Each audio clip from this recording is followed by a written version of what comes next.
Salut à tous, bonsoir, bienvenue dans iWeek, toute l'actu Apple en direct. On est ensemble pendant presque une heure pour revenir sur l'événement de ces derniers jours, à savoir le lancement, l'arrivée effective de l'iPhone X. On va en parler avec nos copains qui sont là avec nous, puis aussi avec vous évidemment. Je vais m'adresser à vous dans un instant, on va aller faire un petit tour sur Twitter. Je salue déjà les fidèles côté antenne de l'émission et on va directement partir pour la Côte d'Azur pour saluer Ellie Abitbol. Salut Ellie. Hello, bonsoir Benjamin, bonsoir tout le monde. Ça va, t'as dormi quelques heures depuis une semaine? Ah bah écoute, oui, ça va. Surtout que là il fait froid maintenant, donc on est en mode hibernation sur la côte. D'accord, bon, tu fais comme si tout était normal, mais t'as quand même eu une fin de semaine un peu chargée. Hein. Ah, ça a été compliqué. Beaucoup de choses, beaucoup de frustrations à gérer et beaucoup de personnes contentes aussi en même temps. Donc ça a été un peu compliqué. Ouais. Bon, tu vas nous raconter tout ça, Ellie. On est aussi avec Guillaume Jette. Salut Guillaume. Non, c'est pas vrai en fait. J'ai bien ma caméra, j'ai bien appuyé sur le bouton. Pas mal, j'y ai cru. Hein. J'ai failli y croire. J'ai failli y croire. Blagounette. Bon. Comment ça va les gens? Eh ben écoute, les gens vont bien. Et toi, comment vas-tu, toi, le Jean? Écoute, on sent que l'automne arrive, les iPhone 10 aussi à l'appel. Pas chez moi, ils ont décidé de pas débarquer cette année. Donc tant pis, mais c'est pas grave. C'est un choix ou tu as fait une commande qui arrivera plus tard? C'est un choix pour le moment, j'ai un iPhone 7 qui me va très bien pour le moment. Et puis on va dire que c'est pas forcément le meilleur moment tout de suite maintenant. Oui, d'accord. C'est tout à fait compréhensible et on est tous passés par là. Donc on va essayer de pas trop te faire envie, juste un petit peu. Non, mais normalement je change à peu près tous les 2 ans et là c'est pas la bonne année. D'accord. Gilles, salut, comment vas-tu? Salut, ça va bien, je te remercie. Et toi? Ouais, ça va. On a eu un démarrage un peu difficile, mais maintenant qu'on est avec vous, on est bien. Et oui. N'est-ce pas, Gilles? Bon, toi, l'iPhone 10, tu le regardes de près ou de loin? Je fais comme Guillaume. J'ai un iPhone 7 ouais. Et je suis pas dans les 12 mois... sur une scansion de 24, je suis dans les 12 mois creux. D'accord. Bon, je regarde. Un peu de patience. Vous qui êtes devant votre ordi, votre smartphone, votre tablette, votre télé, merci d'être avec nous. Alors, sur des moyens un peu différents aujourd'hui. Je t'oublie pas, Jean-Christophe, t'inquiète pas, je vais te dire bonjour. Mais ils sont très nombreux aussi devant, donc je peux aussi leur dire bonjour. Bien. Entre nos amis en duplex et toi. Juste pour vous dire que donc, cette émission n'est pas en direct sur les box. Donc, elle est en direct sur YouTube, sur Facebook, sur Twitch, sur Dailymotion, sur les apps, sur l'Apple TV, si tout va bien. Je sais que c'est un peu compliqué, voilà, on manque un peu de débit, on est un petit peu en zone sinistrée, on va dire, depuis quelques jours ici. Donc, excusez-nous, le replay sera parfait. Au pire, vous aurez le replay. On fait au max pour que tout revienne à la normale dans les prochains jours. Et Jean-Christophe, salut. Salut Benjamin. Toi qui es là depuis un peu plus d'une heure maintenant, tu as vu que c'était un peu compliqué. Ah oui, mais on est ravis d'être là. Et puis, c'est surtout Frédéric Tesson qui a la gentillesse de dire « C'est bien, iWeek attend que je rentre du boulot pour commencer. Merci à vous. » Et donc, je pense que voilà, c'est le ton de la soirée. Voilà. Merci Frédéric, on est ravis de t'avoir attendu. Voilà, merci beaucoup. Et puis, il y a un autre tweet important. Comme tu ne vas pas le citer, je vais le citer moi. Donc, Avatar DC qui nous dit que Benjamin Vincent est trop sexy, qu'il devrait faire de la télé. Je connais pas, je sais pas qui c'est. Bon, c'est gentil. Ah oui, c'est vrai, tiens, je le vois, Avatar. Non, mais c'est des effets spéciaux, on fait des miracles avec ça. Ouais, c'est ça, voilà, c'est avec les animojis. Voilà. En fait, Watch est sur fond vert, mais vous ne le savez pas chez vous. Voilà, c'est ça. À propos de fond vert, je vais encore me faire taxer de mire, donc je le dis d'entrée. J'ai pas l'habitude des automnes parisiens. Il fait froid sur le plateau, donc j'ai mis ma veste. J'avais pas du tout prévu d'avoir ma veste et de vous imposer ce beau motif écossais. J'espère que ça n'incommodera pas nos spectateurs. Il n'y a pas de problème. Bon, moi, je vais aussi vous dire bonjour à vous qui êtes sur Twitter.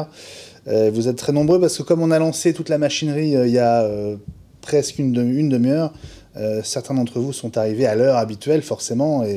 Et encore une fois, on vous demande de nous excuser pour ce petit retard au démarrage. Donc Thibaut, salut, JR, salut Frédéric Tesson, justement, salut Frédéric, Christophe Péchavic est là aussi, Jérôme Derdermotus, Il nous dit un truc de dingue, le live sur YouTube marche sur Safari mais pas sur Chrome. Effectivement, sachant que Chrome et YouTube c'est un peu la même maison, c'est étonnant, mais je suis sûr que ça va s'arranger. Thibaut est là aussi, Golden Fist est là aussi. Mon oncle, d'accord. Et oui, mais j'aimerais bien savoir comment s'appelle son oncle, oui, puisque il nous connaît, Guillaume et parce moi. Parce que Monsieur Golden Fist, c'est compliqué. Absolument. Ronnie Lafrime trouve que ta veste est magnifique. Merci Ronnie. Voilà, je la remets à l'image, hein, vraiment, effectivement, assez magnifique. Voilà, merci beaucoup d'être là, Philippe Legrand, tous les habitués sont là. Merci beaucoup. Cette émission, on va la consacrer, je pense, quasi exclusivement. Peut-être on fera un petit aparté en fin d'émission sur un peu d'actu, mais vraiment, c'est assez improbable en fait. Non, moi j'ai un scoop qui est arrivé il y a 15 secondes. Alors vas-y. Alors c'est en plus Apple, hein. Donc ça vient de sortir. Apple travaille sur une série télé. Vous savez qu'Apple a beaucoup investi dans les séries télé, qui aurait comme actrice Reese Witherspoon et Jennifer Aniston en même temps. Alors, donc voilà. Sauf que c'est une bonne nouvelle, mais c'est pas un scoop. Ça fait un mois qu'on en parle. Mais c'est effectivement... Ça vient de sortir là. Bon, non. Okay. Non, ça fait partie des projets d'Apple. Après, ce qui est intéressant sur le sujet, c'est que Apple met les moyens depuis peu de temps, mais qu'on n'a encore rien vu. Et surtout, que Apple fait du Apple, c'est-à-dire que n'acceptera pas la violence, la nudité, le sexe dans les séries estampillées Apple. Ça va être chiant. Ça va être dur de faire un remake de Game of Thrones. Voilà, quand on voit les séries qui ont du succès aujourd'hui, on se demande un peu comment ça va marcher. Ouais. Bon, allez, on va pas vous faire poireauter plus longtemps parce que on va parler de cette chose-là. Oui. Jean-Christophe, tu en as un aussi ? Oui, j'en ai un aussi. Voilà. Donc, je confirme l'information date de début septembre. On a de la chance. L'iPhone 10, on l'a entre les mains. Chacun le nôtre. Voilà. Je vois qu'Elie, toi aussi, tu as le tien. Oui. François, je sais que François Le Truédic, notre ami qui est très souvent là dans iWeek, malheureusement a eu moins de chance puisqu'il l'a commandé très très vite le 3. Pas le 3, la semaine d'avant. Non, la semaine d'avant.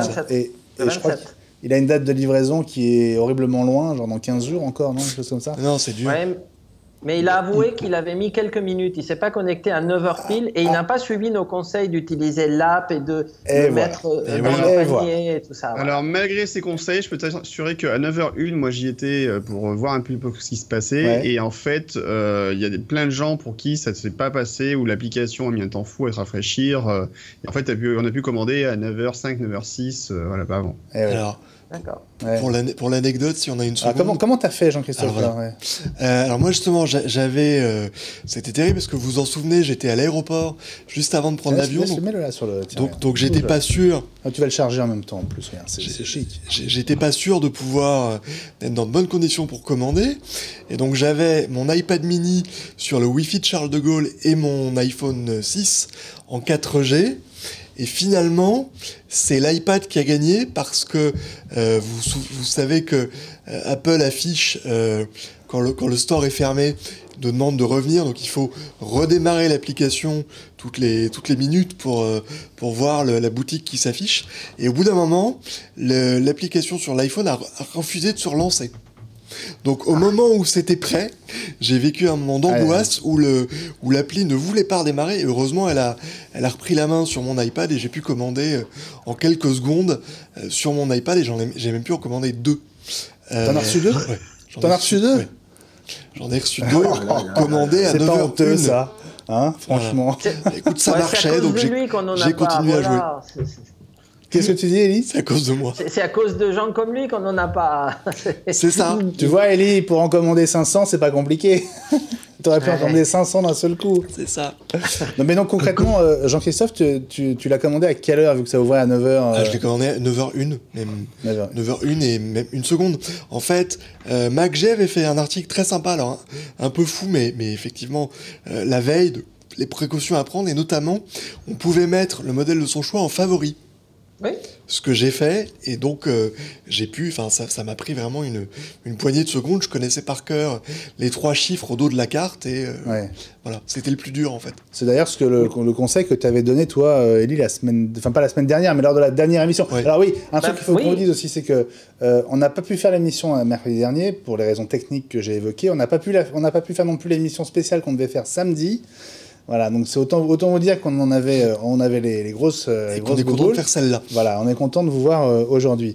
Je voudrais juste qu'on revienne, avant de s'intéresser vraiment à l'iPhone 10, sur ce qui s'est passé vendredi. Et toi, Élie, tu étais en première ligne. Est-ce que tu peux nous raconter un petit peu le avant l'ouverture de vendredi? L'arrivée des iPhones, la mise en place, tout ça, comment ça s'est passé? Écoute, il y a des choses qui se sont quand même pas mal améliorées, c'est-à-dire que les iPhones, on les a reçus mardi. C'est assez étonnant. Mardi, on avait tous nos iPhones. D'ailleurs, on a reçu des palettes d'iPhone et on était super... Enfin, des palettes, vous allez comprendre après. On était super contents. Mais scellés et avec une NDA de la mort, c'est-à-dire qu'on n'avait pas le droit de toucher les produits avant jeudi soir, après la fermeture du magasin. On ne pouvait pas les ouvrir et surtout pas les activer. Car Apple traquait ça. Donc, du coup, on a patienté, mais au moins pour une fois, on avait des produits avant. Donc, jeudi soir... Oui, vas-y, pardon. Et Élie, NDA, c'est un accord de confidentialité. On peut pas rompre, c'est un embargo, quoi.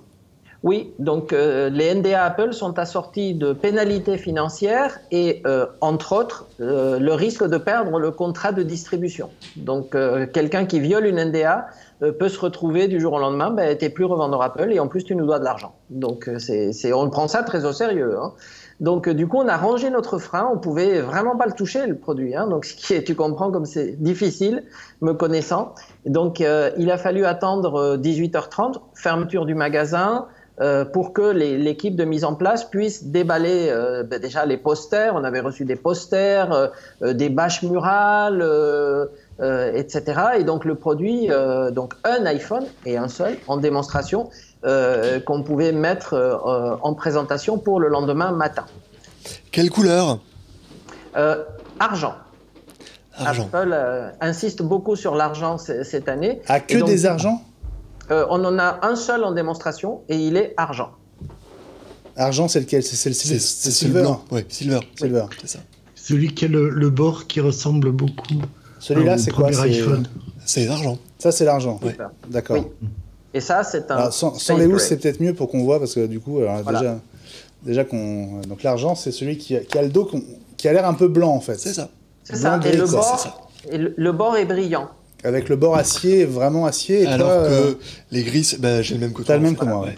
Et alors que les gris sidéraux ont la tranche toute noire. Le dos est plus gris que noir, mais la tranche est noire. Ce qui est assez amusant, c'est que...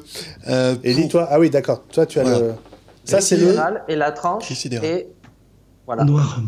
Noir. Honnêtement, j'ai du mal à l'appeler gris sidéral. Pour moi, il est noir, celui-là, mais bon... Mais en fait, c'est assez amusant. Non, ça doit être la lumière chez Élie. Il est plus gris que ce qu'on voit à l'écran. Le dos. Il est gris, en fait, gris avec une vitre, donc ça donne un effet un peu de profondeur, mais il est plus gris que noir, enfin un gris anthracite prononcé quand même. Hein. Élie, alors juste pour continuer, parce que on a un peu de coulisses grâce à toi, donc vendredi matin, tu ouvrais à quelle heure, toi? À 9h30, parce qu'en fait, tous les produits, généralement, des fois on ouvre plus tôt, mais tous les produits étaient attribués, c'est-à-dire que bon, je vous ai raconté ça, on en avait commandé plusieurs centaines, Apple nous a livré 10% de ce qu'on avait commandé. Et ça, c'est un phénomène très important, c'est que c'est l'iPhone qui a été le plus pré-réservé et précommandé de l'histoire d'Apple. Donc, ça veut dire que, grosso modo, on a reçu même pas un tiers de nos réservations, c'est-à-dire des gens qui sont venus le 27, qui ont payé un acompte et qui voulaient être sûrs de l'avoir le 3, mais on a pu livrer un tiers de nos clients. Ce qui a fait beaucoup de frustration, parce que c'est des gens qui avaient joué le jeu, qui étaient venus très tôt, le 27 au matin, qui avaient en plus laissé un acompte et qui s'attendaient à trouver leur iPhone le 3. Et ben, on a pu quand même satisfaire une cinquantaine de clients, c'est quand même pas mal, mais... si je compare par rapport à ce que j'ai vu après ailleurs en France, on est un peu des privilégiés, mais de notre côté, par rapport au nombre de réservations qu'on a eu nous, on a fait pas mal de mécontents et d'insatisfaits, et ça, c'est vraiment dommage. Et tu en as reçu d'autres depuis ? Oui. Oui. C'est en train de... Alors, je ne dis pas que c'est stabilisé, mais on en a reçu le lundi, on en a reçu ce matin, on va encore en recevoir. Donc, non, là, c'est vraiment... Alors, on n'a pas encore résorbé toutes nos réservations, mais on en reçoit de façon régulière. Et ça, c'est important. Ça a l'air beaucoup moins tendu que ça l'a été pour d'autres produits, notamment... Que ce qu'on craignait. Que ce qu'on craignait, et notamment, je me souviens de l'iPad Pro il y a 2 ans, qu'on ne trouvait pas lors de sa sortie. Et là, donc j'étais à l'Apple Store tout à l'heure, et il y avait du 64 et pas du 256. Et ils l'attendaient pour le lendemain. Donc en effet, je sais pas qui a enfumé l'écosystème il y a quelques semaines en disant que le module était pas prêt, qu'il y allait y avoir très peu d'appareils disponibles. J'ai l'impression que la production est quand même assez importante. Au contraire, est quand même importante, et que les livraisons se font bien tous les jours.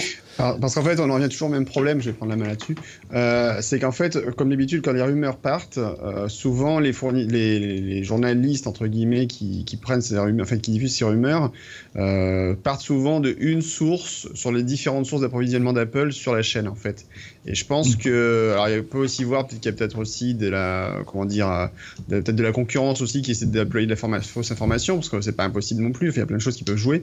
Mais je pense qu'il y a ce problème-là, en fait, où souvent un journaliste se dit, ah ouais, Apple, ils ont un problème sur un élément de la chaîne, donc ça pose problème sur tous les iPhones.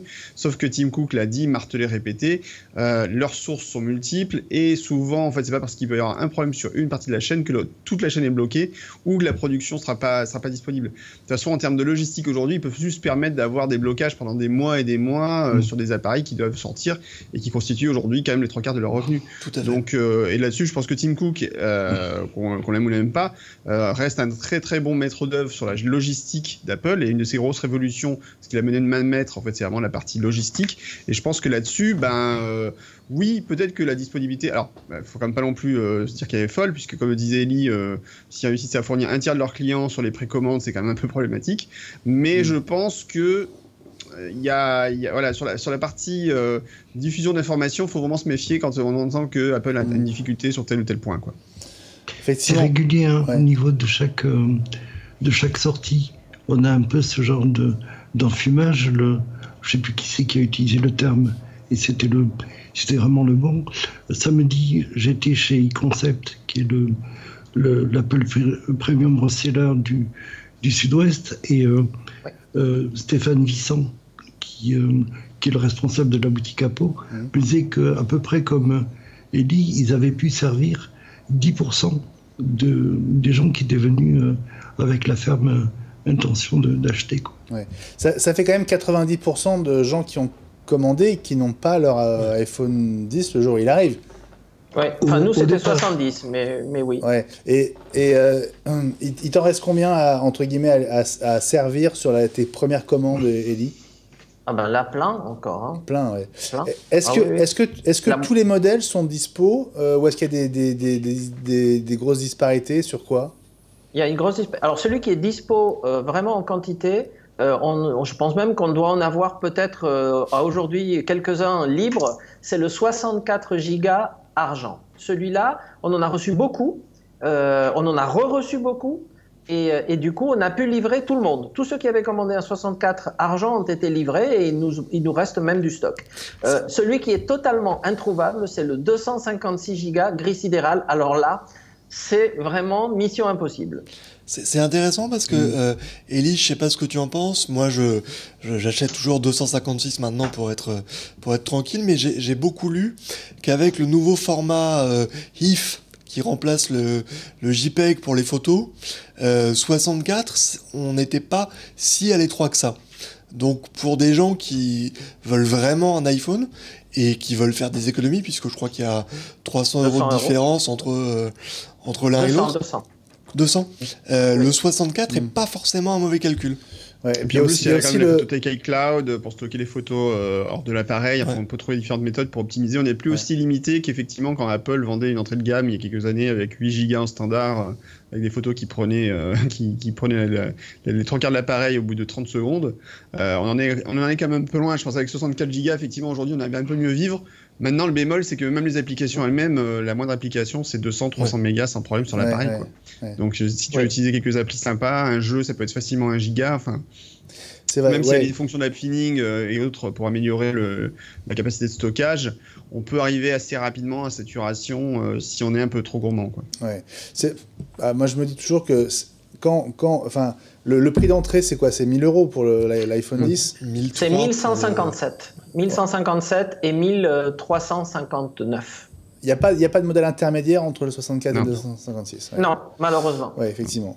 Non, non, heureusement pour toi. Ça fait plus de marge sur le 256 qui va vendre plus.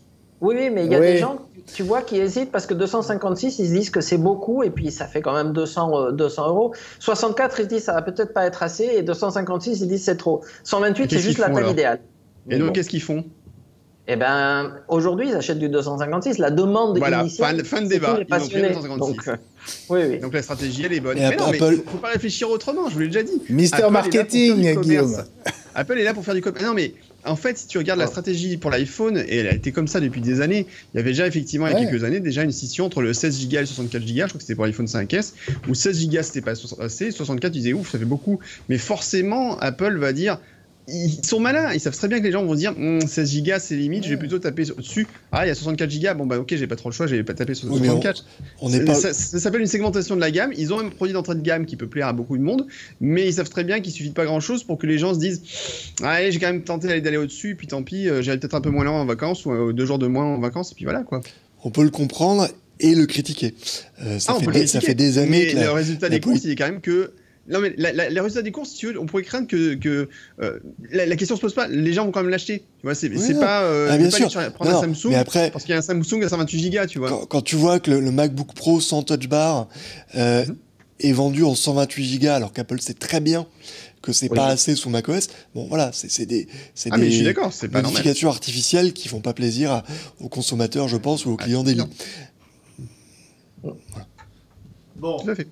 Donc voilà, donc on a parlé de l'arrivée de cet iPhone 10. Ton micro est fermé. On avait quand même intérêt à... T'entends pas, Benjamin, ton micro est fermé. C'est vrai, c'est vrai. Je me suis fait avoir, c'est mon tour, c'est ma tournée. C'est ma tournée. Donc finalement, ceux qui ont... alors, je défendrai toujours les revendeurs, hein, mais ceux qui sont passés par le site d'Apple ou l'appli et qui ont vraiment été dans la première minute l'ont eu tout de suite, en gros. Oui. Hein? Ben oui. Voilà. Oui, mais les délais sont montés assez vite. Donc il y a eu la preuve, regarde François, il n'a pas réussi à l'avoir, alors que normalement il était briefé et tout. Tiens, ma caméra est bloquée. Ah oui, c'est pas grave. Au moins, t'es arrêté sur une bonne pause. Des fois, ça tombe plus mal, des fois, tu sais. Donc, non, mais nous, heureusement, on arrive. Alors, notre grosse crainte aurait été qu'on en ait eu très peu et qu'on en ait eu, qu'il n'y ait pas eu de livraison pendant 15 jours. Mais là, en fait, on en a eu raisonnablement le jour du lancement, mais pas assez par rapport à la demande qui était certainement beaucoup plus forte que celle de l'iPhone 8.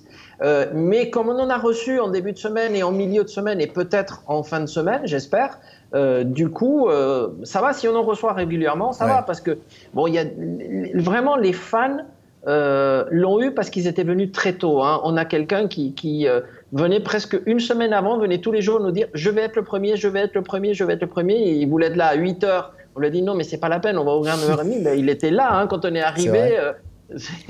Est-ce qu'il l'a eu? Et il l'a eu. Oui, il l'a eu. Ah, c'est chouette. Vous lui avez offert le petit déjeuner? Est-ce que vous lui avez offert un café déjà? Écoute, c'est pas moi qui me suis occupé de lui parce qu'il y avait tellement de monde que je pense pas qu'on ait eu l'organisation d'Apple.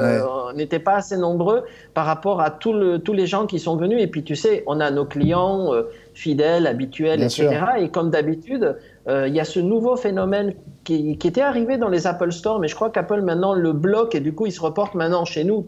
Tant mieux jusqu'à un certain point, qui sont des groupes de Russes ou d'Ukrainiens qui viennent mais en bus. et qui débarquent dans le magasin et qui veulent acheter le magasin. Donc, pour l'iPhone 8, on avait limité à 2 iPhones par personne parce qu'on s'est dit ça va pas être possible. Et pour l'iPhone 10, on a dit ça sera un iPhone par personne si vous le réservez, etc. Ce qui leur pose pas de problème. Ils viennent avec des sacs de billets, ce qui normalement n'est pas légal. Donc on leur dit non, on peut pas. Donc mais ils auraient acheté tout ce qu'on avait et si on en avait reçu 300, ils auraient acheté 300.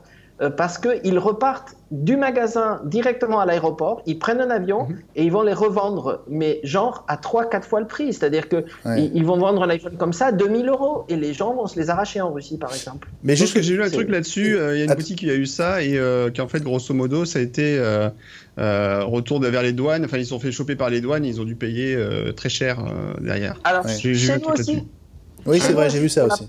Pour la première fois. T'en as parlé, Lee, aussi. Oui, c'était toi qui en as parlé, Ellie, tout à fait. C'était arrivé sur l'iPhone 8, absolument. Et ils sont passés avec 20 iPhones dans une valise et ils se sont fait choper. Ils ont payé une amende et en plus, ils ne leur ont pas validé la détaxe. Donc du coup, ça leur a coûté le prix TTC. C'est ça. Mais vu les marges qu'ils font, de toute façon, bon. Ouais. Mais juste que je comprenne, Ellie, dans la mesure où tu avais tellement de précommandes, tu as pu en vendre à des gens qui se sont pointés le jour même ? Non, zéro. Mais ils ont fait la queue. Ils attendaient, ils se sont dit peut-être que quelqu'un va pas venir, peut-être que. Ils ont resté toute la journée, quoi. C'était. Ah ouais. Mais certains d'entre eux les avaient quand même précommandés dès le vendredi. Donc, mais il faut être honnête, on a quand même donné une petite priorité à nos clients habituels. Bien sûr.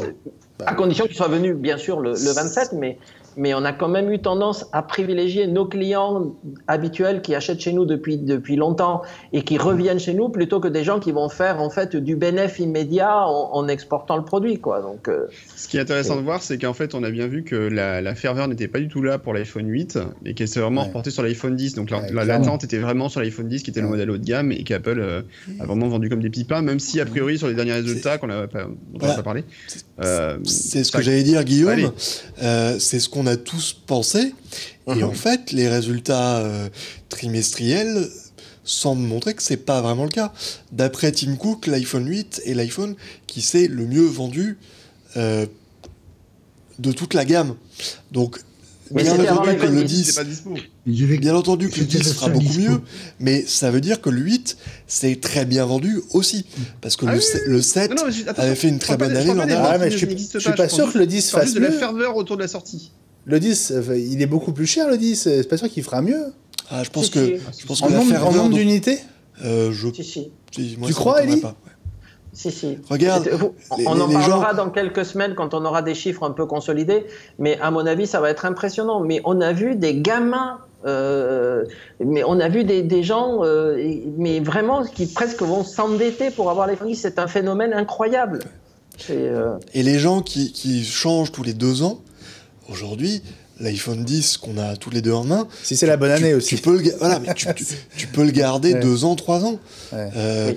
L'iPhone. Ouais. Bon, alors. Pour un truc marrant. Je voulais qu'on passe au téléphone lui-même, mais vas-y, Guillaume. Non, mais je juste une petite histoire marrante. En fait, il y a quelques semaines, j'ai rencontré un auteur très très très connu, un écrivain, enfin très connu, et on a une discussion sur Apple et tout ça. Et en fait, à un moment de la discussion, je l'ai parti, il m'a retenu en me disant, j'ai quand même une question à vous poser, c'est super important. iPhone 8 ou iPhone 10?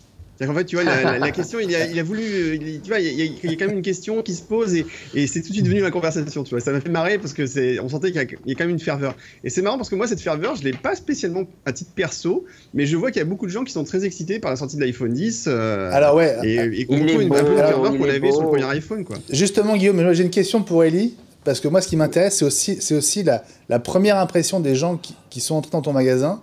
On a beaucoup dit que le fait de le voir en vrai allait permettre aux gens de choisir, de décider s'ils prenaient un 8 ou s'ils faisaient le pas pour le 10. Quelles sont les réactions des gens que tu as eues depuis vendredi, Ellie? Ah bah écoute, les réactions sont super positives. En plus, on a fait exprès parce que bon, comme je vous ai expliqué, Apple nous a donné toute une façon de le présenter avec des consignes ultra strictes et tout. Et comme on est nous, village gaulois, on s'est dit, on va pas le poser sur la table à l'entrée du magasin où tous les gamins vont venir le tripoter, il va être détruit en 10 minutes et en plus il y aura des traces de doigts. Donc on a voulu faire un truc premium pour le lancement. Donc on l'a mis dans une vitrine sous clé, mais il était en auto-démo. Donc derrière une vitrine avec les boîtes autour et avec un iPhone 8 Plus à côté pour pouvoir comparer les écrans. Donc déjà les gens, ils disent vous avez l'iPhone 10 parce qu'ils le voient pas sur la table. On lui dit oui il est là. Donc ils voient la vitrine, ils s'approchent et là on ouvre la vitrine et on leur met dans les mains et franchement à chaque fois donc quand ils le prennent dans les mains, ils s'activent forcément et la réaction des gens c'est waouh. C'est l'écran. C'est la première chose qu'ils voient, c'est l'écran. Ouais. Alors tu sais quoi, il y a un truc marrant parce que tout à l'heure, j'ai traversé Paris et je suis passé place de la Concorde où il y a une immense pub pour le Galaxy S8, place de la Concorde, tu sais. Et cette pub, elle y est depuis un moment, donc je me souviens, la première fois que je l'avais vue, je me suis dit, ah ouais, quand même, bon. Et je trouve que aujourd'hui, le Galaxy S8, il est ringardisé par l'iPhone 10. Parce que finalement, sur le S8, il y a énormément de... Les bords à gauche et à droite sont très présents. Sont très, très présents. Oui. Et après avoir vu l'iPhone 10, je me suis dit, ah ouais, là, Apple met quand même prend vraiment un coup d'avance, rien que sur l'écran, par rapport à Samsung. J'ai eu une discussion ce week-end avec un membre de l'écosystème américain qui dit oui mais bon Face ID c'est bien gentil mais franchement ça n'est qu'incrémental, l'iPhone 8 est très bien et en fait en deux échanges Twitter je me suis rendu compte qu'il l'avait pas eu en main et c'est incroyable. Je veux dire, allez voir Ellie si vous pouvez, elle est à Nice, prenez le téléphone en main. Je n'ai pas ressenti ça depuis l'iPhone 4. C'est à dire que c'est un objet qu'on a plaisir et qui provoque je vais prendre un gros, mais une réaction émotionnelle. C'est vraiment un objet super agréable à avoir en main. Il est beau, c'est un vrai changement. L'écran est juste extraordinaire. On y reviendra après. C'est quoi, si tu le poses là, on peut le montrer, on peut le faire, marcher. Le fait de goûter à l'écran OLED, alors ça c'est la nostalgie, vous reconnaissez le Golden Gate Bridge. On l'a posé sur le chargeur à induction, alors qui n'est pas le chargeur Apple, qui est le chargeur Mophie, qui est l'un des chargeurs qu'on peut utiliser. Enfin, on peut utiliser plein de chargeurs. Mais ça rend pas forcément très bien à la caméra, non, il y a un reflet. Mais ne serait-ce que les icônes sautent vraiment à l'œil. Utiliser un iPad après et revenir à un écran LCD, j'essuie l'écran en permanence en me disant qu'il y a un problème dessus. C'est le fait de basculer sur l'OLED, c'est vraiment un changement extraordinaire. Alors il y a plusieurs choses. Il y a la technologie de l'écran l'OLED qui est une première sur un iPhone. Il y a le fait que l'écran... alors franchement, regardez, on va mettre le 8 Plus et l'iPhone 10 côte à côte. Ah, tu peux le rallumer, Jean-Christophe ? Ouais, voilà, vous voyez l'écran. L'écran est vraiment intégral. On peut pas dire autre chose. Regardez la quantité de plastique, enfin l'impression de plastique qui ressort de l'iPhone 8 Plus. C'est assez impressionnant. Ouais. On a envie de le raboter. Oui, on a envie de le couper. Enfin Donc ça, c'est vraiment, c'est assez bluffant. Première réaction. Donc toi, Gilles, tu l'as vu chez eConcept samedi ? Oui. Alors, est-ce que tu as pu un peu le prendre en main, jouer avec ? Qu'est-ce que tu as ressenti ?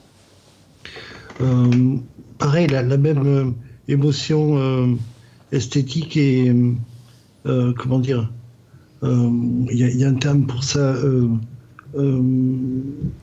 anthropomorphique. On est dans une espèce d'interaction qui dépasse le simple objet. C'est fréquemment le cas pour les objets Apple, ils sont très très forts et Jonathan Ive au niveau du design est extrêmement fort, ne serait-ce qu'avec une simple souris. Mais là, l'écran, la qualité la profondeur des noirs, la qualité des couleurs est vraiment extraordinaire. Et au niveau des photos, rien que le fait de faire la validation du visage est en soi une expérience à part entière. Ah oui, la configuration de Face ID, tu veux dire. Oui, c'est ça. D'ailleurs, tu le fais très bien. Refais-le nous, Guillaume. C'est lui. C'est ça. Oui, c'était lui le modèle. Peut-être qu'on peut expliquer d'ailleurs comment ça se passe. Oui, c'est tout à fait vrai. C'est-à-dire que pour ceux qui utilisent encore Touch ID, c'est agaçant. On ne sait jamais s'il a bien pris en compte l'empreinte. Il faut le refaire, il faut soulever, rabaisser. On a toujours l'impression de pas être allé jusqu'au bout. Ça marche très bien. Non, ça marche à la fin, mais le setup, alors que avec Face ID, comme l'a fait Guillaume, il faut juste tourner la tête autour. C'est presque amusant. Contrairement à Touch ID qui est un peu rébarbatif. Ça marchait très bien, c'est pas le problème. Mais cette idée de tourner un peu la tête, c'est rigolo. Ouais. Alors, il y a un truc. Ouais. Bon, moi je l'ai depuis ce matin, donc j'ai à peine eu le temps de le mettre en marche. Donc j'ai moins l'historique de 5 jours que toi, Jean-Christophe. Mais c'est vrai que c'est. Ouais, là, je viens de le prendre en main. Alors, il était posé là, je vais l'éteindre là. Vous voyez, là, il est éteint, donc il est verrouillé. Je le prends en main, je regarde l'écran. Et il est déjà déverrouillé. Je vois à peine l'écran s'allume, je vois juste le petit cadenas que vous devez voir sur la caméra. Vous voyez le petit cadenas au-dessus de l'heure. Voilà. Il suffit de le prendre vers soi et immédiatement l'iPhone se déverrouille. Et ça vaut pour toutes les fonctions qui ont besoin d'une reconnaissance. Donc ça vaut pour le paiement, évidemment. Y compris, c'est encore plus bluffant. Ouais. Ça fonctionne avec le trousseau, évidemment. Ouais. Et donc, quand vous avez à rentrer des mots de passe, non seulement le trousseau fait son travail, mais en fait, en regardant l'iPhone, on voit le mot de passe qui se tape tout seul. C'est bête comme chou, mais c'est amusant comme idée d'interface. Mais c'est surtout super efficace. C'est surtout super efficace. Impressionnant. Mais c'est ça qui est assez intéressant, c'est qu'en fait, c'est comme quand Touch ID est sorti, où en fait, beaucoup de gens disaient ouais, mais l'empreinte digitale, ça marche pas, c'est pénible à utiliser, etc. Et en fait, le truc, c'est que souvent, c'était mal fait. Et Apple remonte en fait rehausse le game, comme on dit, en faisant une solution qui fonctionne juste en fait. Et souvent c'est ça chez Apple, c'est ça marche. Voilà, point, ça marche. Ouais, c'est-à-dire qu'en fait non seulement c'est technologiquement, après par exemple je vais prendre il y a une critique de Paul Thurrott. Alors Paul Thurrott, pour ceux qui connaissent pas, c'est l'équivalent de John Gruber, donc mais dans le monde Microsoft. Donc c'est l'un des plus gros blogueurs du monde Microsoft, qui est souvent très critique du côté d'Apple évidemment, et c'est normal, hein, c'est son boulot. Et il a fait une critique de Face ID en disant ouais, mais enfin Face ID, grosso modo, c'est la même technologie que Kinect, donc le système de Microsoft, qui servait à reconnaître des mouvements, etc. Et il est impossible qu'Apple ait rendu la technologie aussi efficace pour la mettre dans un téléphone. Bah si, ils peuvent le faire, parce que ils ont pas dit, ils se sont dit, on va prendre le temps de le faire. Et ils ont mis effectivement 2-3 ans à le faire de façon efficace. Et je crois qu'Ellie essaie de communiquer. Et oui, ils ne me laissent pas, ils sont trop bavards. Non, vas-y, Ellie. On était dans Face ID, donc c'est un conseil pour tous ceux qui vont aller voir les iPhone 10 dans un Apple Store ou chez un APR. On conseille bien sûr d'aller chez un APR. Il y a l'application de démo dans le téléphone Face ID est faite pour tester Face ID, c'est-à-dire que dès que vous aurez cet iPhone 10 en main, cliquez sur Face ID, vous verrez, il y a une application spéciale sur le bureau de l'iPhone et ça vous permet de faire le geste et ensuite de vérifier que ça marche. Ensuite de quoi le client suivant peut le faire puisque le visage n'est pas conservé comme c'est le cas dans les autres iPhones. Donc vous pouvez l'essayer avec 10 personnes à la suite, mais c'est super rapide et ça vous montre le vrai processus d'identification du visage. Voilà, donc c'est un conseil de départ.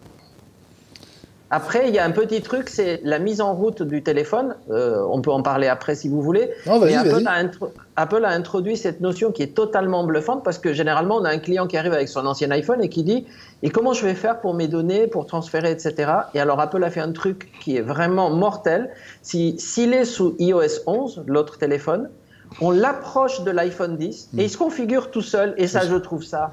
Mais c'est dingue. Ouais. Pour l'anecdote... Alors, moi, j'ai eu un peu de mal à les faire communiquer. Ça, après, j'ai eu besoin de 2-3 essais. Mais c'est vrai qu'une fois qu'ils se sont vus, entre guillemets, les deux, là, ça se fait tout seul.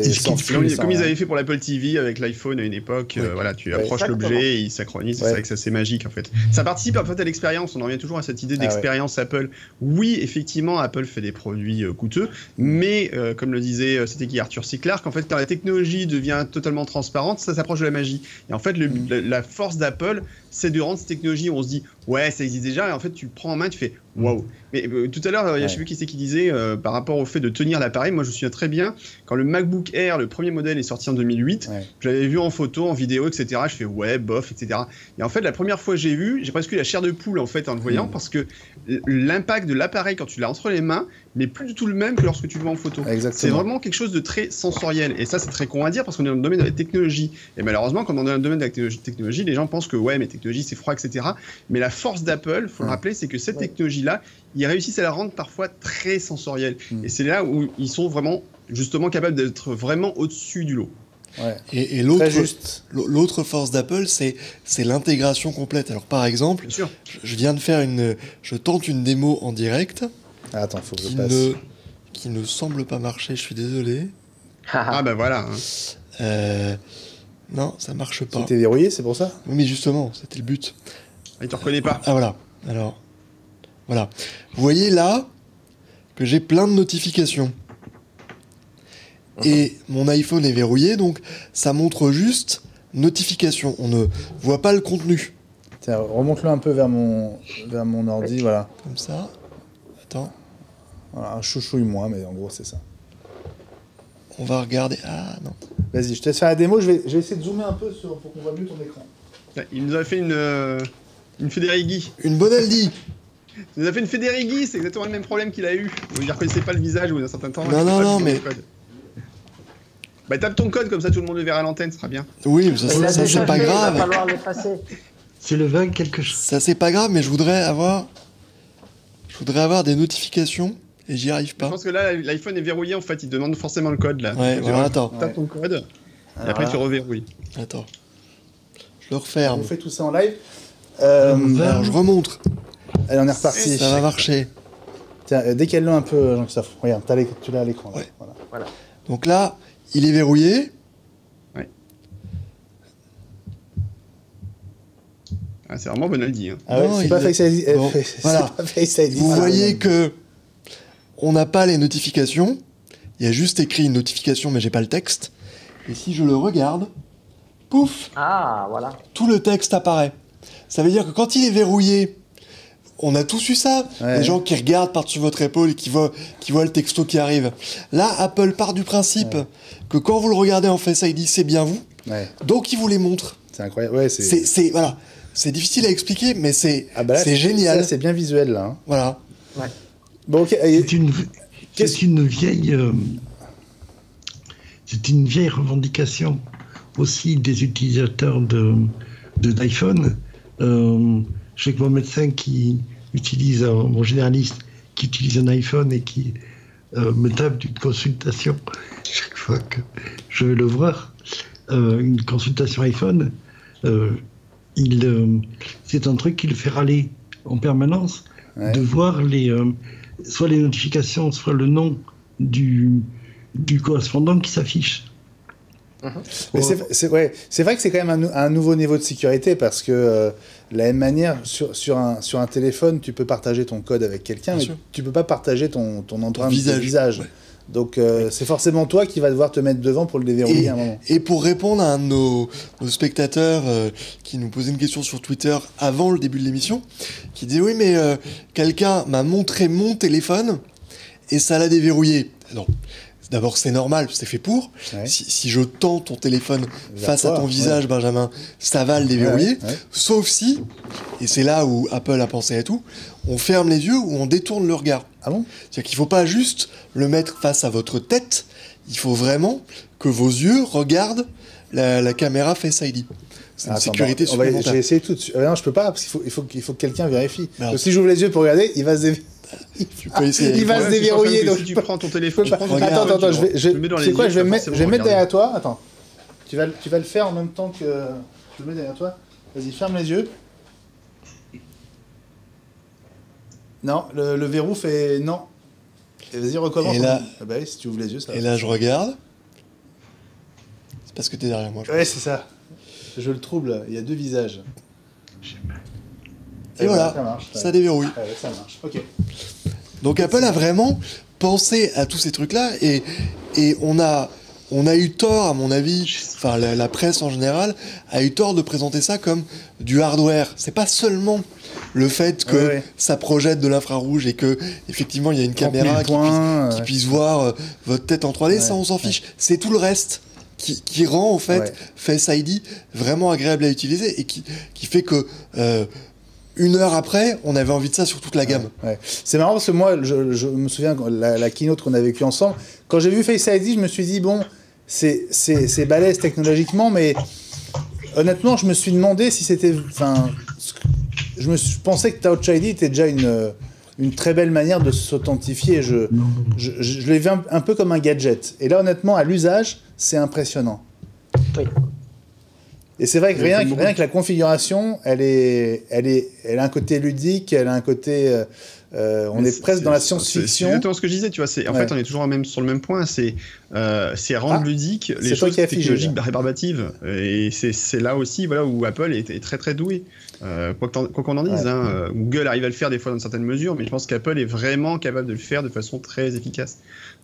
Et c'est pas la première fois qu'ils le font. Il y a plein de technos comme ça où effectivement, je suis bloqué. Et vous êtes tous bloqués là, nos amis. Oui. Je crois que Ellie était bloquée. Ah non, toi t'es. Non. Et toi, non, Guillaume, non. Ah, ça y est. Voilà. Guillaume, tiens la langue, mais c'est pas grave. Magique. Hop là, c'est Skype, la magie de Skype, technologie Microsoft. Donc tu disais. Ça, par exemple, c'est pas magique, tu vois. Skype, ça n'a rien de magique. Ça fonctionne, ça tombe en marche quand ça veut. Écoute, c'est quand même bien pratique. Ellie, est-ce que tu as eu des... C'est Gilles qui est parti. Est-ce que tu as eu des gens déçus, Ellie?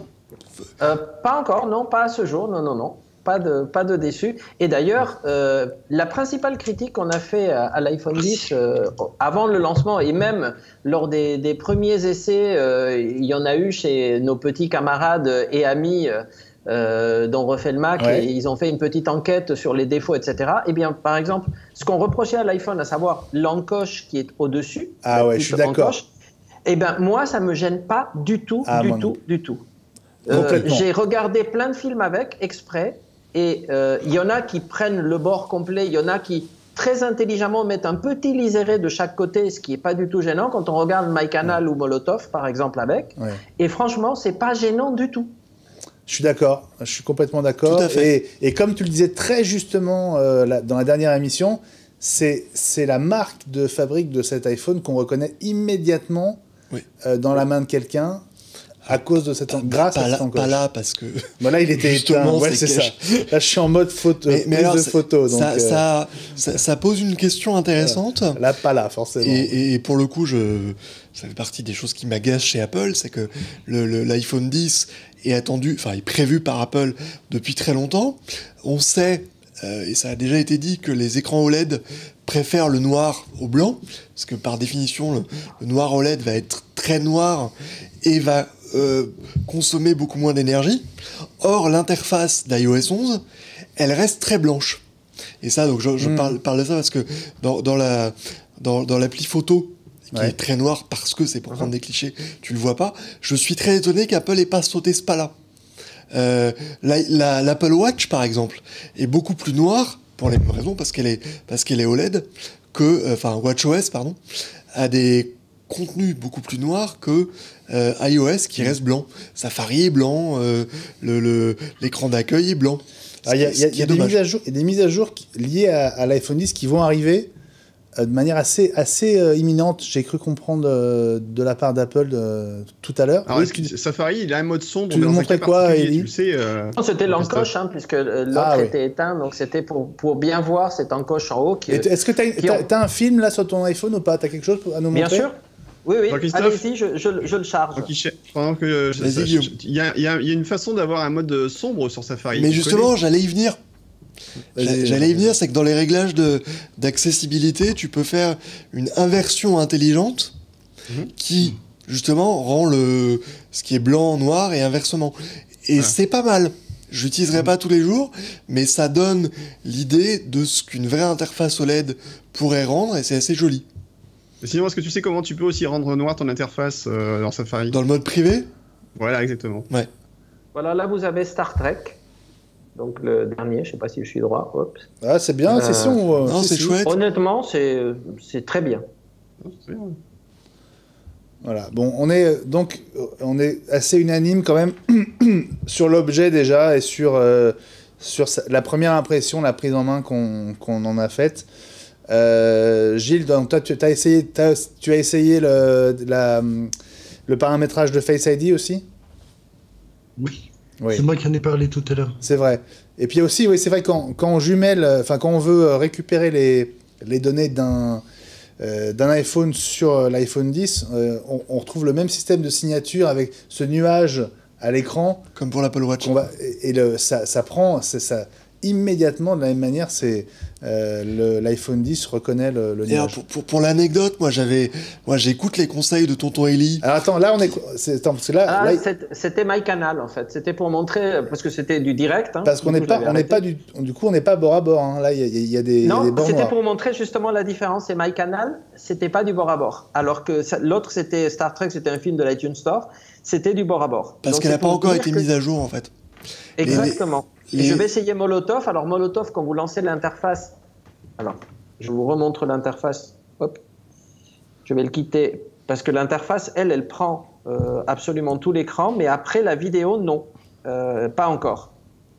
Alors on va passer en chaîne. Alors attendez, j'essaie de vous le montrer en direct. Allez, M6, je ne sais pas ce qui passe sur M6, c'est pas grave. Regardez.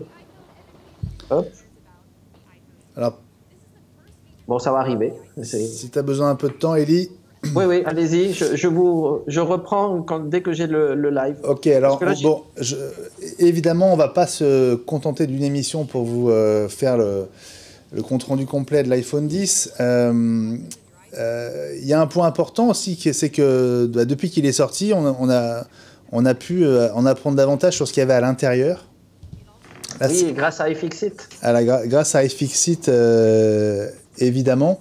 Alors, c'est pas le moment que je voulais vous montrer qui me semble le plus important. Le plus important, c'est quand on accède effectivement on y est à l'intérieur de l'iPhone 10. On souffre. Exactement. Ouais, on a été surpris d'apprendre qu'il n'y avait pas qu'une seule batterie. Il y en a deux. Ouais. Elle est en L, en fait. Elle est en L. On les voit là. Quel impact? J'ai pas eu le temps, moi, du coup, encore de faire des tests d'autonomie. J'ai fait quelques tests. Ouais. Clairement, on a beaucoup dit que, en fait, le 10 était comme un 8+. C'est faux, sur plein de raisons. La résolution de l'écran est une chose, mais la taille, la prise en main est différente. Et c'est aussi le cas de l'autonomie. Il y a plein de différences techniques. Hein, oui, mais en termes d'autonomie, c'est le 7 Plus était vraiment un chameau, on tenait plus d'une journée sans problème. Moi là, avec l'iPhone 10, en l'utilisant normalement, j'ai à peine dépassé les 10 heures, ce qui est bien, mais ce qui est pas... bon. D'accord, donc il tient moins longtemps que le... Oui, il tient moins longtemps que le Plus, c'est clair. Ah. Les batteries sont moins importantes, et l'écran OLED consomme. Je veux dire, on n'a rien sans rien. Et évidemment, Face ID consomme énormément. Bon, ça, c'est plutôt quand même une mauvaise nouvelle. Tu as constaté ça aussi, Eli, sur la... Bah écoute, moi je dois l'utiliser de façon moins intensive. Moi, j'ai fini des journées de travail assez longues avec 30-35% de batterie quand même. Ouais. Donc, où je fais un peu de tout, je fais beaucoup de démos, je m'en sers, j'ai des appels, etc. Mais après, peut-être quelqu'un qui téléphone beaucoup, qui regarde beaucoup de vidéos, peut-être. Après, ça dépend de la luminosité aussi. Non, je dis pas, tu vois, ça tient, mais vraiment, il y a une différence avec la version Plus. Bon, je ne vous passe pas l'intégrale, mais nos confrères de CNET ont fait des tests de résistance à différentes agressions. Oui. Ça fait toujours mal sur un téléphone, surtout à ce prix-là, et encore très difficile à trouver. CNET sont des gens sérieux, donc on va dire qu'ils le font ils le font sérieusement et pour la bonne cause, mais ça me fait quand même toujours mal. Est-ce que, en termes de solidité, de résistance au choc, est-ce qu'après quelques jours, vous voyez déjà des petites choses, des petits impacts, des petites choses, ou est-ce qu'il vous semble relativement Regardez un petit exemple en attendant. Vous voyez, ça c'est Avatar en 4K sur l'iPhone. On voit peut-être pas bien, mais là, tu es sur quel iPhone? Mais est-ce que ça rend le film bien? Ah oui, franchement, écoute, là c'est une retransmission, mais quand je le regarde moi en direct... Ça le rend meilleur que quand il est en DVD, par exemple. L'image, elle est vraiment sublime. Je suis d'accord avec Guillaume. Ah, c'était très beau l'image des yeux sur les lits, là, c'était très bien. Mais non, écoute, il est plutôt bien. Au bout de 5 jours, je vois pas de truc affreux. En revanche, j'ai acheté une protection dès cet après-midi. Ah, la housse. Parce que j'ai peur. Ouais. Oui. Il est beaucoup plus fin en fait que le 8+, que j'avais, enfin le 7+, que j'avais, et je le trouve un peu glissant. Et donc pour taper des mails, moi je suis rassuré d'avoir une coque. Alors tiens, disons un mot de la coque, parce que il y a un nouveau type d'étui chez Apple, sur lequel, Jean-Christophe, tu as beaucoup à dire. Malheureusement, on les a pas encore en main. Bon, je les ai vus tout à l'heure. Honnêtement, j'ai pensé en acheter un pour vous le montrer, parce que je voulais vous le montrer ce soir, et je l'ai même pas acheté tellement je l'ai trouvé moche. C'est quand même rare. Voilà. C'est un étui avec un rabat en plus. Qui est une fonction très sympa. Moi, j'utilise ça depuis des années chez nos amis de 12 South, qui ne voulaient pas sortir cette version-là pour l'iPhone 10 et sont en train de faire des tests après que sur Twitter, certaines personnes, alors j'étais pas le seul, leur aient réclamé. Donc il faut continuer à... Sur l'épaisseur, c'est quand même pas flagrant la différence d'épaisseur. Hein. Bah quand même, non? Bah écoute, moi je la vois pas. À l'œil, je la vois pas. Hein. En tout cas, il est un peu plus lourd. Mais ça, c'est le côté vert. Hein. L'iPhone 8 était déjà un peu plus lourd. Ouais. Et donc, non, c'est une bonne idée d'avoir un rabat pour mettre ses cartes de crédit et tout, mais Apple a fait de la mauvaise qualité aujourd'hui. Je trouve que le rabat est très mou. Tu parles de l'étui, là. Hein. Oui, l'étui. Le rabat folio est très mou. Nos amis de Mac Forever l'ont testé et disent que les aimants perturbent le haut-parleur et que du coup, on entend moins au téléphone. Par exemple. Le rabat l'active et le désactive comme sur les iPads. Ouais. Bon, bah écoute, on va attendre de les tester. Vraiment, de les avoir en main pour se faire une idée. Il nous reste une petite minute. Je pense qu'on va se donner rendez-vous la semaine prochaine pour faire la deuxième partie. Tu vas en profiter pour monter ton micro, là, que tu as à nouveau coupé. Ah merci Guillaume, ça me fait 2 amendes pour ce soir. Non, je dis que on va évidemment se donner rendez-vous mercredi prochain pour faire la suite de cette spéciale iPhone 10, qui a encore beaucoup de choses à dire. On n'a pas abordé encore, on a parlé que de Face ID, mais ces nouveaux capteurs, ces nouvelles caméras sur la partie avant permettent de faire plein d'autres choses. On a commencé à beaucoup s'amuser avec les Animoji notamment, et puis ça sert à plein d'autres choses. Donc je vous donne rendez-vous la semaine prochaine. Je voudrais vous remercier d'avoir été là ce soir. Merci beaucoup Jean-Christophe. Merci à vous, c'était super d'être ensemble. Toujours un plaisir, ça passe trop vite et on va encore se faire engueuler par nos amis dont Céline, mais bon, voilà, ce sera avec encore plus de plaisir qu'on vous retrouvera la semaine prochaine. Salut Ellie. Salut, à la semaine prochaine. Et puis on aura beaucoup d'autres choses à vous dire du coup avec une semaine de recul en plus. Salut Guillaume. Ouais, et salut à tous mes fans, si vous voulez monter un litchi pour m'offrir un iPhone 10, n'hésitez pas. Hein. Ah et pourquoi pas? Ça a marché pour certains. Je sais que exactement, et pourquoi pas. Et salut Gilles. Salut Benjamin, même chose code pareil que Guillaume. Tu veux aussi un litchi? Bon, on va s'arranger, on va t'arranger ça. Je parle de mon annonce eBay. Le premier qui m'envoie un vrai litchi, je lui balance un scud. Bon allez, salut les amis, passez une très très bonne soirée sur Watch où les programmes continuent. À la semaine prochaine, 20h pour iWeek. Salut à tous.